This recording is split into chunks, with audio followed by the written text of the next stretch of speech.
Welcome back to the podcast. My name is Aaron Sokol, and you're watching Parsha Inspired. Today, I have a guest, Yehosef Shapiro. Welcome to the program. I am so excited to have you on because for the first time since Ezekiel wrote these prophecies, we have the technology to be able to 3D generate using the technology we have today to make images that we could literally walk through the Beis Hamikdash. So, Yehosef, welcome. Please tell us about your project. Thank you. So I'll tell you a little bit about how I first got the idea.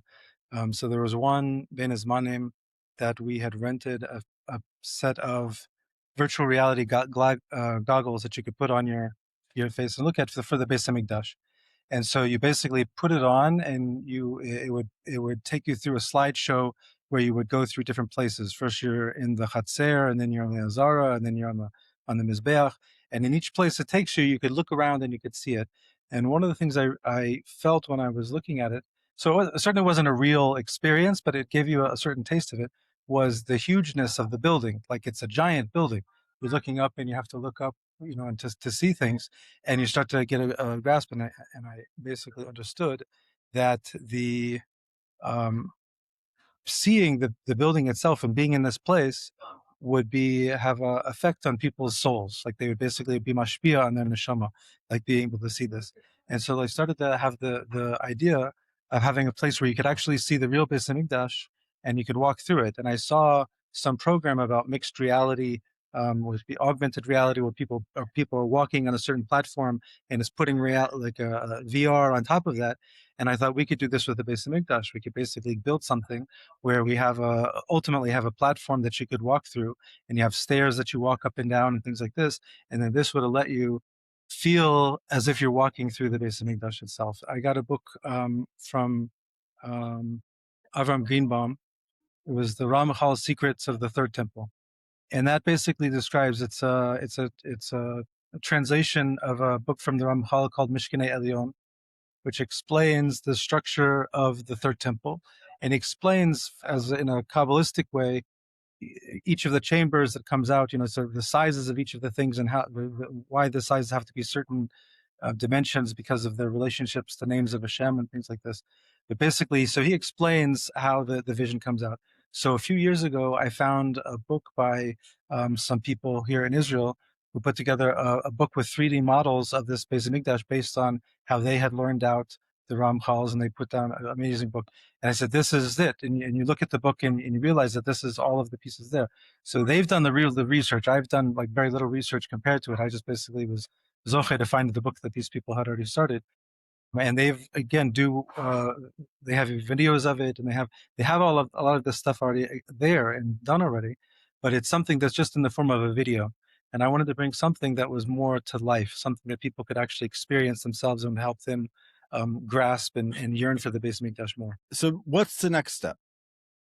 So the next step is just this week, I spoke with the people who wrote these books and described to them the project and the vision, and they seemed to be very excited about it and the idea of having something. Obviously, it's important to them and to me that this is not a for-profit project. This is everything we're doing. Like, a few people I've talked about this: how are you going to fund it? How are you going to monetize it? How are you going to? And so this is not about monetizing. It's not about. It's just something for Am Yisrael to understand. But the next step is basically getting the models and to starting to build a virtual experience. Now, the first step is just building the 3D walkthrough experience of the buildings. So that's its own big project by itself. But then the next significant step is getting in all of the korbanos and all of the sacrifices, showing where people walk whenever they need to do it, where you need to take the goat from, where you need to hold it, where you need to shecht it, where you need to collect the blood, showing the avoda in as much detail as we're able to possibly do. Now, the process may take a while before we're able to put in as much information as we necessarily want, or get as detailed as we want. But the idea is that because at the first steps, because it's basically all going to be online, we can update things as we get them going. As things get to more advanced stages and things are more finalized, we want to be able to create offline versions that people can have and download, that they don't have to have internet to use it. And this would include goggles that people could look around and see, and ultimately to have an actual walkthrough experience where again you'd have to get the size of the base mikdash is. I drew a picture of it once. Had AI drew a picture for me. It's about the size, like the whole structure is about maybe 6 football fields in square. So you have to basically understand it's a big area that you have to be able to have people walk through it. And there may be ways we can do different pieces of it. But to have an experience that you can walk through and you could see the mizbeach and you could see some of the korbanos, you could see things happening, also in as if you were there. What could people be doing right now? I've had this vision for a while, and it's something that obviously is much bigger than one person to do. And I realized that I need to get as many people involved and getting a network of people who are interested, who are passionate about it, who want to see this project succeed. And then we can take it from there if it involves, I mean, it will involve fundraising, involve funding and stuff like that. But so that's the main thing right now that people could do to get involved is just sort of sign up. And then B'ezrat Hashem, very soon, we're going to be um, starting to move towards having real walkthroughs. I mean, the VR walkthroughs, and then we'll start asking people for help. Because the korbanos, for example, is something I don't necessarily know the details of it. I need to get halach people to understand how we do the models. There's a lot of things that I don't necessarily have experience about. I don't have any experience about from the technical side. I just had the dream and the vision of doing something like this. So I need to get as many people involved and tell me that they know how to do this, or they need to do this. There's an idea that from the Baal Shem Tov that says you are where your thoughts are, right? So I've part of the idea that I had a thought was that it could be that part of by us having this base mikdash, virtual base mikdash, and having a place where we feel as if it's real, we can actually get to the point where the desire for it becomes so great that that itself will help Hashem bring it down into the world. And I'm saying because it's something that and there's an idea that basically it says that the Beis Hamikdash is built already in the Shemayim, right? And so we have basically Shemayim v'aretz. So in the Shemayim it's built, and in the Aretz it's not built yet, right? That we don't see it here. So within each person there's a Shemayim v'aretz, right? There's his seichel in his mind and his actions, how he's working in the world. And it could be that basically by us building it in our Shemayim, as it were, in our minds, being able to see it and visualize it and expect it, so then that can help initiate Hashem to bring it down from the Shemayim to the Aretz. That's so beautiful. Wow. Yeah. The everybody's familiar with one Rashi that says that it comes from Shemayim, but they don't realize there's another Rashi that says that tzaddikim do it with their 2 hands. So you see that Rashi held that you do it by hand. And then if you look in the Radak says on the word chazir, Rabbeinu Bachya says on the word chazir that Melchos Edom, the king of Edom, was going to build it because he destroyed it.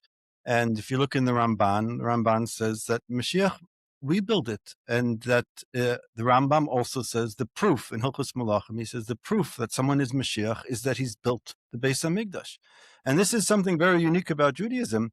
That Judaism doesn't believe Mashiach ushers in a process; he comes at the end of a process, and we are the people that have sat in the desert, like it says in Numbers 14. Starts out that the Jews cried.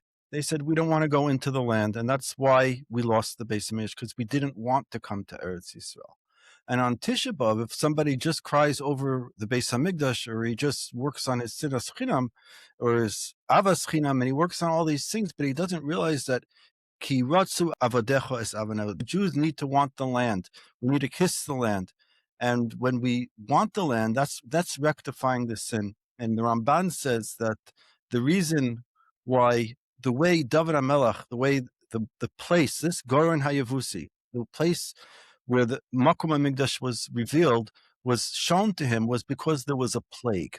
And like it says in Malachim, the angel stood over with his Charvei Shlufa over this, his sword was over this, and where the plague ended was exactly at this spot. And the sin, everybody's wondering, why was there a plague? Well, they counted the people. But why did they count the people? Ramban says there's a mitzvah, l'shechnoi tidrashu. You have a mitzvah to want it. You have to seek it out. And David would say, my Aron Bris Hashem is sitting under Yeriot, under garments, and I'm sitting under cedar trees. And today the Aron is buried under that disgusting abomination that sits on that mountain. And if that doesn't make us cry. So thank you for listening. You could finish it. You go ahead. No, thank you. I mean, that's B'ezrat Hashem, everyone sees that we're living in special times. So We are. We're living in special times. This is unbelievable. I never thought I would. I always thought about one day of being able to see it, and now it's possible. So thank you all for watching. I hope this Tisha B'Av turns happy really quick. Thank you so much. Thank you.